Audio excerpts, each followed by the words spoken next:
All right, feels good to be back on the road again, doing estimates. I've got about 3 estimates to do today, so I am out and about. Firewood, Josh is back at the house, or back at the shop splitting firewood. We have a couple little leaks on the ditch witch we're trying to take care of, and we're also Tony's going to come in and put the 2 small hydraulic controls, which we really don't need, but I'd like to have them mounted instead of just hanging, because we bypassed the bulkhead. So this is the last step to basically eliminate the bulkhead. So this is it'll make it to where it's basically we can do anything we want to do. We can add later on, eventually I want to add a grapple saw, and the only other option that would be using that additional small hydraulic controls would be a stump grinder attachment that uses the back and forth control, and you put a little toggle switch. I don't think we'll ever need it, but I'd like to have it just in case. It's tucked in behind the other cables right now, so I want to try to make everything as factory as possible and be able to use everything that you could at factory. But just took a little while to get the parts in, so hopefully that'll be done maybe today or tomorrow. And we have a estimate for an old customer. We might be doing a whole half-acre brush hogging, a dead tree removal, and a bunch of trimming, or we could just do brush hogging and 1 removal. So we're writing up 2 estimates for a big company that we've worked for years. They always give us work a couple times a year. And then we did another, just getting done with another estimate for a pretty good size oak removal.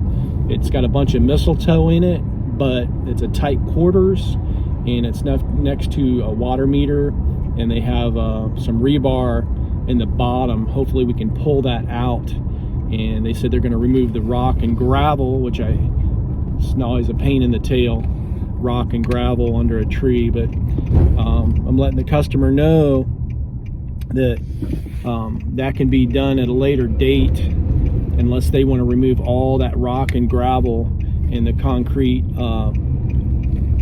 little pavers that are basically keeping the rocks in place. So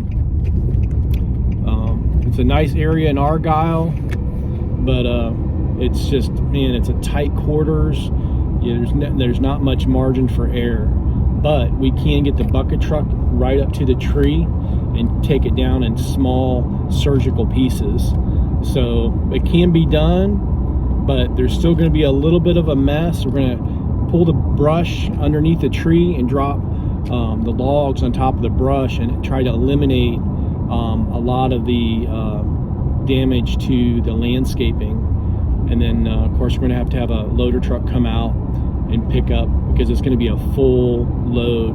When you take 3 medium-sized live oaks, and then you take out a pretty good size, it's kind of double stem, but it's probably like a 10-inch oak, and then it's married up to probably a 24-inch oak, and it's got a pretty good canopy on it. So it'll be most of the day just removing that tree.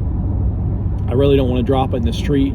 There's not enough room, so we'll end up dropping about a 10 or 15 foot stick, and then drop it on the brush, and then probably coming back later to grind the stump.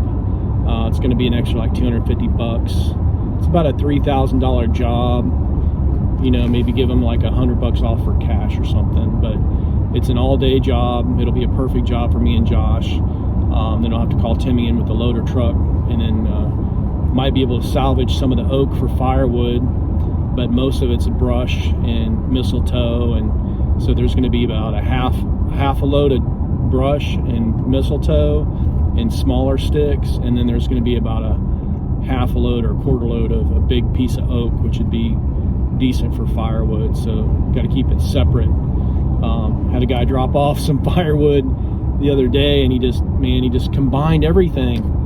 And you notice when you have somebody that knows what they're doing and they're trying to organize their trailer, if not, you have people just dropping stuff off and it's just a mess. So basically all the firewood is mixed in with the brush, and it just end up being like a total loss, because if you don't separate your material on your trailer and keep it separated, and when you unload it, have one pile of brush and one pile of logs.